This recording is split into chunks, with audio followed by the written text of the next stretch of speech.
안녕하세요. 크루즈 여행가 로맥입니다. 14번째 날이 되었습니다. 아직 어둡죠? 제가 오늘 일찍 나온 건 아닙니다. 아침 6시에 일어나서 언제나 그렇듯이 똑같은 시간에 나왔습니다. 근데 또 밤이죠? 네, 시간이 1시간 앞당겨졌고 이제부터는 시차를 적응할 필요가 없습니다. 앞으로 보름간, 보름 넘게죠. 오늘 4월 10일이니까 보름 16일 동안 요 상태 그대로 시간을 쓰게 됩니다. 더 이상의 시차 적응이 필요 없습니다. 네, 지금 서울과 한국은 이미 하루가 지나갔겠죠, 벌써? 아닌가? 그럴 것 같아요. 곧 있으면 하루가 지나가나? 날짜가 이제 다르죠. 그래서 여기 날짜로 오늘이 이제 이스터 선데이, 부활절입니다.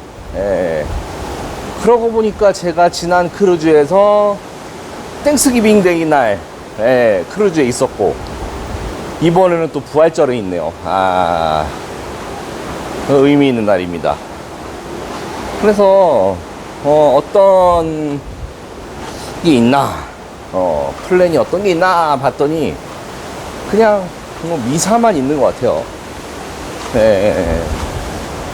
스피나커 라운지에서 오전 10시에 부활절 행사가 있으니까 그게 미사가 아닐까 저는 그냥 생각합니다.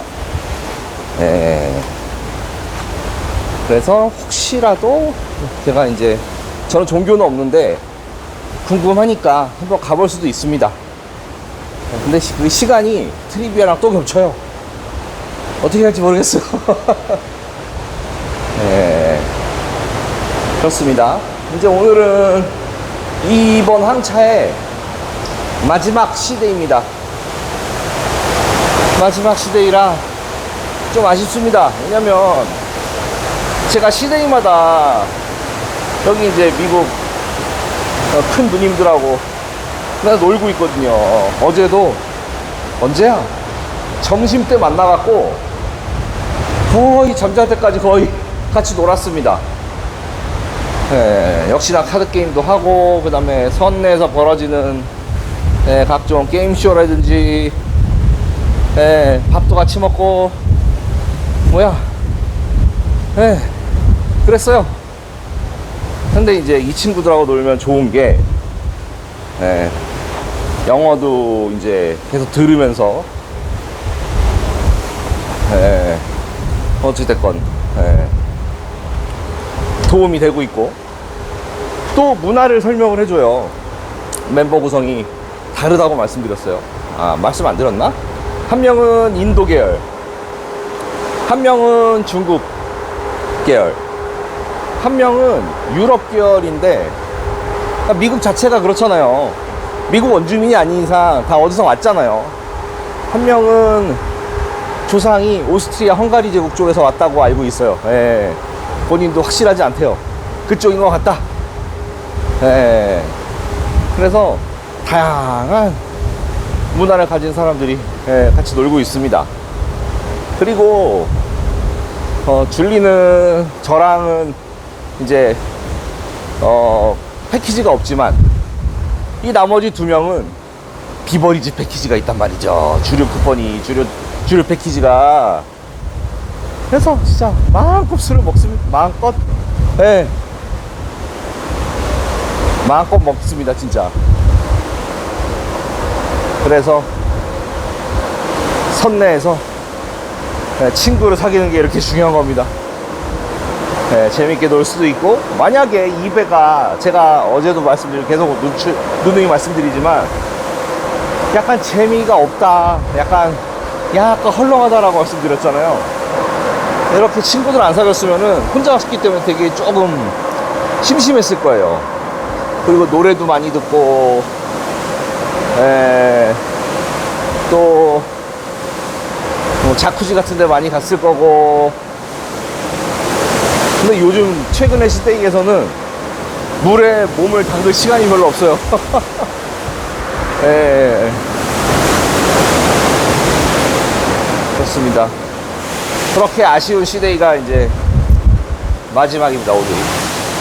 지금 파도 소리 들리세요? 뭐, 파도죠? 예. 크루즈가 진행하면서 거센 파도를 계속 만나고 있습니다. 지금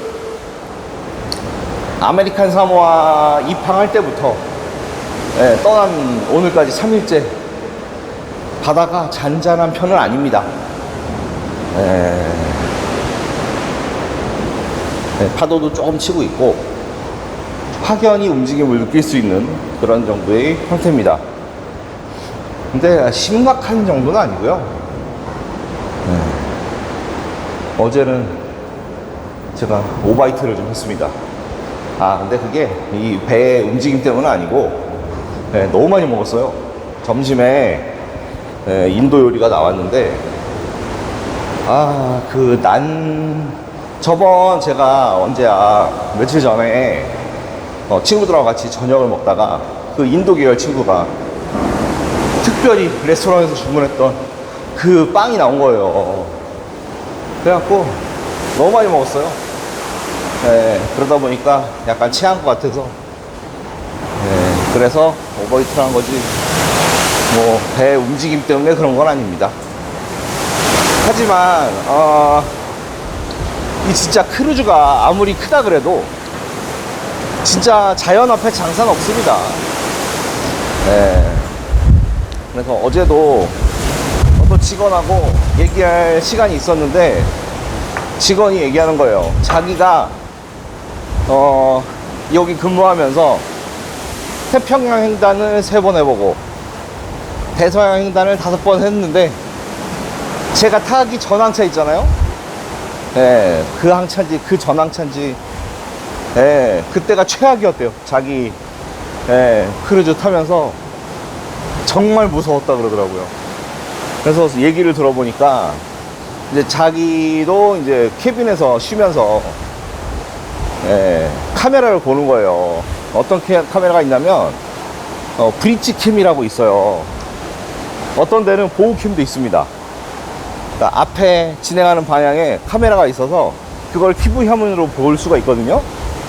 그걸 봤는데 파도가 그냥 그 카메라까지 덮치는 거, 그게 거의 꼭대기에 있거든요. 배의 꼭대기에 있단 말이에요. 근데 그거를 덮치는 것까지 봤다고. 구역이 어디냐? 이 다 태즈메니아 해 그쪽입니다. 뉴질랜드. 그러니까 뉴질랜드가 되게 남쪽에 있잖아요. 그죠? 그리고 태즈메니아도 상당히 남쪽에 있어요. 그 태즈메니아가 남극 탐사할 때 거의 전초 기지입니다. 그 정도로 남극과 가깝고 그래서 그런지 바다가 매우 험난해요. 또 거기가 그렇고 유명한 거 있죠? 북해. 북극에 가까운 북해 쪽. 그 스페인의 무적 함대를 거의 수장시켰던 곳이 북해입니다. 북해. 맞나요? 그래서 이제 극지방으로 가면, 극지방은 그나마 제 기억에는 거기도 파도가 만만치가 않아요. 저 거의 가봤잖아요. 2군데 다. 북극 쪽도 가보고 태즈메니아 해 쪽 이쪽 가봤잖아요. 제가 겪었던 제일 심한 파도도 이쪽 태즈메니아 해 쪽이었어요. 그것도 10월 10월인가 11월인가 그때쯤이었고 엄청났습니다. 정말 집채만한 파도가 크루즈를 덮칩니다. 그게 한두 개가 아니에요. 딱 선수 쪽에서 보고 있으면은 이 집채만한 파도가 수백 개가 앞에서 다가옵니다. 저희는 그걸 뚫고 가고요. 정말 공포스럽고 그리고 이렇게 똑바로 걸을 수가 없어요. 배가 거의 기울어진다고 보면 돼요. 넘어지지 않을 만큼. 그 정도로 힘듭니다. 선내 생활하기도 힘들어요. 뭐 크루즈에 뷔페 식당 같은 데 접시 같은 거 있잖아요. 그거 다 쏟아집니다. 깨지고 막 난리도 아니에요. 예. 어떻게 하느냐, 그래서. 예. 그거를 랩으로 감쌉니다. 안 떨어지게. 그게 꽤 한 이틀, 하루 이틀 정도가 아주 심해요. 파도가.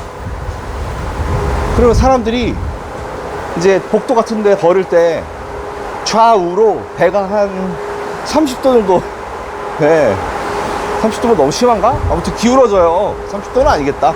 한 20도, 25도 정도 기울어지거든요. 좌우로 그러면 사람들이 거의 갈지자로 걷습니다. 네, 제가 그걸 경험했었어요. 그래서 뭔 얘기인지 알아요. 그 친구가 얘기하는데 정말 자기도 무서웠다고.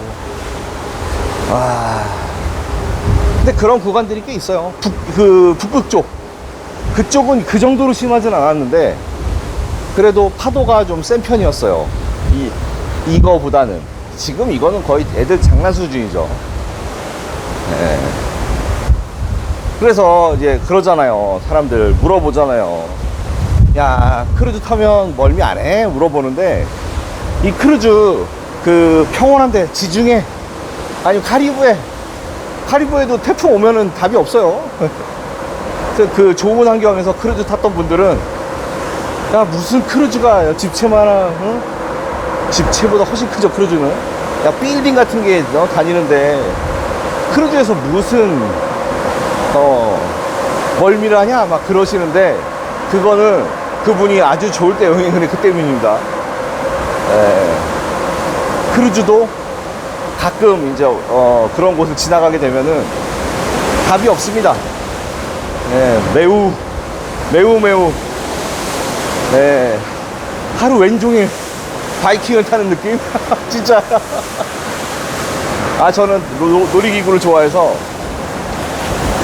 개의치 않습니다만 민감하신 분들은 엄청 힘드실 거예요. 그래서 호주 여행 같은 거, 호주나 뉴질랜드, 지금도 바람 장난 아니죠? 호주나 뉴질랜드 가실 때는 특히 이제 막 태즈메니아 쪽 지나서 아니면 뉴질랜드 아래쪽 밀포드 사운드나 뭐 이런 데 있잖아요. 거기는 마음의 각오를 하셔야 되고 그 멀미약 같은 거 준비 꼭 하셔야 됩니다. 그리고 노르웨이 갈 때도 북해 쪽을 가니까 가로지러 가야 되니까 어쨌건 거기도 한번 마음의 준비를 하셔야 되는데 제가 이제 북유럽 갔을 때는 북유럽 제가 한 3-4차 정도 했잖아요. 바다 좋았습니다. 딱 북극 갈 때 빼고는. 그때 말고 노르웨이 피오르나 이런 거는 너무 좋았어요. 발트해 이쪽은 괜찮습니다. 또 발트해는 잔잔하지만 북해로 나가서 뭐 노르웨이로 가는 거 아니면 스코틀랜드, 뭐 스코틀랜드도 나쁘지 않아요. 제 경험은. 하지만 그 위로 가는 거, 아이슬란드 가는 거, 여기는 또 요 정도 되는 파도나 이런 거를 만날 수가 있습니다. 그래서 극지방으로 갈수록 꼭 혹시 모르니 멀미약을 챙기시길 바랍니다.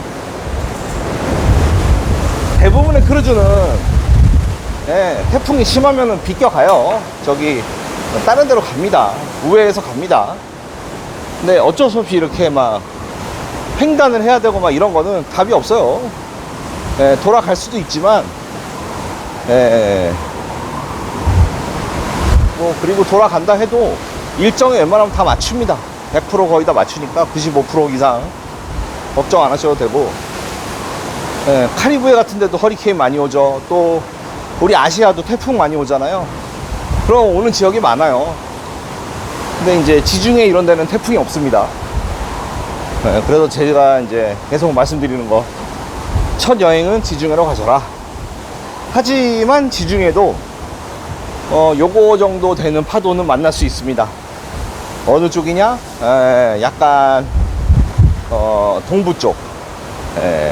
그쪽은 또 이탈리아, 아무튼 이탈리아 근방 하고 발칸반도. 근데 뭐 날씨가 항상 달라지니까 뭐 어디라고 말씀드리기는 또 그러네요. 그래도 제가 생각하기에 지중해는 나쁘지 않았고요. 그동안 카리브에 갔을 때 저번 항차에서 제 한 달 살기에서 예, 도미니카 공화국 못 갔죠. 태풍 때문에. 그런 일도 벌어지고요. 모르는 일입니다. 아시아도 그럴 수 있고. 그래서 크루즈는 뭐 롤링이 없다는 거 거짓말이다 라는 걸 제가 누차 말씀드립니다. 마음의 준비를 하셔라. 어디? 특히 극지방 쪽. 이번 코스도 아유 또 비가 내리네요. 예. 비가 많이 내립니다. 근데 이게 다 소나기죠, 소나기. 근데 소나기가 강력해요. 그런 비들이 많이 내리고 있습니다. 근데 제가 지금 걷고 있는 이곳은 천정이 있는 곳이기 때문에 비를 직접적으로 맞진 않아요. 바람이 불어서 거기서 맞는 거지 직접적으로 머리로 떨어지진 않기 때문에 여기서 워킹을 하면 되겠습니다. 네, 이 정도예요. 바다가 뭐 그렇게 롤링이 심하지 않습니다.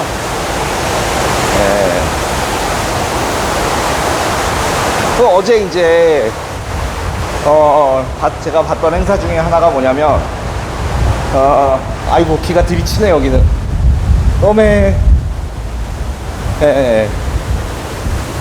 비하인드 씬이라고 이제 공연팀 사람들하고 Q&A 시간이 있었는데, 이 배가 특이한 점이 제가 초창기 영상에서 말씀드렸지만 이 티어터 극장이 선수 부분이 아니라 선미 부분에 있어요. 그래서 한 손님이 질문을 했어요. 야 이렇게 파도 치고 막 이러면 니네 위험하지 않냐, 그런 질문을 했어요. 그래서 저도 공감을 했거든요. 그래도 얘들이 댄서들이, 특히 여자 댄서들이 하이힐 신고 춤추는 경우가 많아요. 그것도 거의 키릴입니다. 굽 높이 한 10cm 정도 되는 거 막 뾰족한 거 이런 거 신고 운동을 댄스 공연을 하는데, 막 오늘같이 약간의 롤링만 있어도 좀 위험할 것 같다는 생각이 들긴 했거든요. 질문을 했어요. 근데 뭐 자기네들은 괜찮대요. 더한 데도 많이 다녀보고 뭐 이번에 첫 승선하는 친구도 있었지만 공연팀 중에서 괜찮대요. 그리고 무엇보다도 좋은 게 이 배가 선수 쪽이 아니고 선미 쪽에 극장이 있어서 훨씬 좋다고 합니다. 공연자들 입장에서도. 그 말은 곧 선실도 선수보다는 선미가 롤링이 덜하다는 얘기겠죠. 그래서 여러분들 크루즈 선실 잡을 때 높은 층보다는 아래층이 좋긴 합니다. 하지만 대부분 사람들이 높은 층을 선호하죠. 왜냐? 뷰가 좋으니까. 뭐 큰 차이가 없다면 높은 층이 좋습니다. 하지만 선수 선미 중에 어디 할래? 그러면 선미 쪽이 좋습니다. 여러분들이 선택을 할 수 있다면. 네, 저 같은 경우는 대부분 개런티룸으로 하죠. 제일 싼 방으로. 그래서 대부분이 선수 쪽에 걸립니다. 하지만 층은 높은 층을 받아요. 근데 인사이드는 높은 층이든 낮은 층이든 크게 의미가 없습니다. 그냥 밖에 보이지 않기 때문에. 그래서 저는 인사이드를 쓴다면 높은 층보다 낮은 층을 더 선호를 해요. 왜냐면 대부분 이제 기항지를 나갈 때, 배를 벗어날 때는 낮은 쪽 층을 이용한단 말이죠. 텐더보트를 탈 때도 그렇고, 기항지 승하선 할 때도 그렇고, 딱 예외인 경우가 모항지에서 승하선 할 때만 메인 덱을 씁니다. 이 배로 치면 7층이죠. 제가 지금 걷고 있는 이렇게 덱이 있는 곳, 그렇게 쓰기 때문에 아래층이 더 좋습니다. 편합니다, 훨씬. 뭐 그것도 참고하시면 좋을 거고요. 지금도 배가 살짝 움직여서 재밌습니다. 뭐 그렇다는 거. 크루즈 처음 타실 분들은 꼭 생각을 해보시기 바랍니다. 자, 이렇게 이제 오늘 마지막 시데이가 될 거고,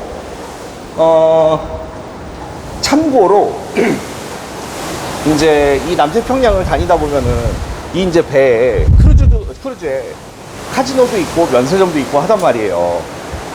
근데 그 나라 법에 따라서 조금씩 달라집니다, 뭔가가. 예를 들어 뭐냐, 제가 스페인 여행을 했을 때, 크루즈로 스페인을 다닐 때 주류 쿠폰이 있었는데, 네, 그 주류 쿠폰을 쓸 수는 있습니다만 거기에 별도의 텍스가 붙었어요. 보통은 안 붙거든요. 그건 왜 그러냐, 스페인 영내에 있으면은 세금을 부과해야 된다고 합니다. 네, 그런 게 있어요. 얘네가 세금 신고를 얼마나 정확하게 할지 모르겠지만, 네, 아무튼 세금을 냅니다. 그리고 피지라든지 프렌치 폴리네시아 이쪽은 그러니까 영해를 벗어나도 면세점이나 카지노 영업을 할 수가 없어요. 그래서 오늘이 뭐 배에서 파는 뭐 시계, 주얼리 뭐 이런 거를 탈 수 있는 마지막 날이라고 보시면 됩니다. 내일 이제 프렌치 폴리네시아 들어간 순간부터 며칠간이야 제가 이 코스를 또 다시 겪고 나와야 되거든요. 한 일주일 정도를, 이제 카지노도 못 가고, 그 다음에 샵도 못 가고, 딱 2개 정도 되는 것 같네요. 그러니까 판매 행위 자체가 음료나 뭐 식사 이런 거 말고는 그런 거는 안 되게 돼 있습니다. 물품 판매라든지 카지노라든지. 그래서 그런 점도 알고 계시면 좋을 것 같습니다. 뭐 이제 내일부터는 프렌치 폴리네시아 여행이 또 시작됩니다. 프렌치 폴리네시아는 이제 라이아테아 거기도 2번을 갈 거고요. 무레아라는 데도 2번을 갈 거고요. 파페테라는 데가 모항지입니다. 프렌치 폴리네시아의 수도인데, 겹쳐요. 이번에 갈 때 한 번 들릴 거고, 파페이트에서 출발해서 이제 2번째 항차가 시작되는 쪽, 호놀룰루까지 가는, 하와이까지 가는 일정에 한 번 또 들립니다. 그래서 갈 때 한 번은 슈어 익스커션을 이용할 거고, 돌아올 때는 3번 다 다이빙을 할 겁니다. 스쿠버 다이빙 할 거고요. 결제까지 마쳤고 예약까지 다 했습니다. 그렇게 진행된다는 점 미리 말씀드리겠습니다. 네, 그럼 이상 또 20몇 분이 후딱 지나갔죠. 이상 롤링이 조금 있는 남태평양 한가운데서 크루즈 여행가 로맥이었습니다. 시청해주셔서 감사합니다. 요런 것들을 다 나눠줬어요. 그래서 글쎄 제가 이제 교회나 이런 데를 다니지 않기 때문에, 성당을 다니지 않기 때문에 몰라요. 근데 요한계시록 뭐 몇 장 몇 절 뭐 이런 게 나와 있는 것 같다는 생각이 듭니다. 그리고 이런 것도 쭉 나와 있어요.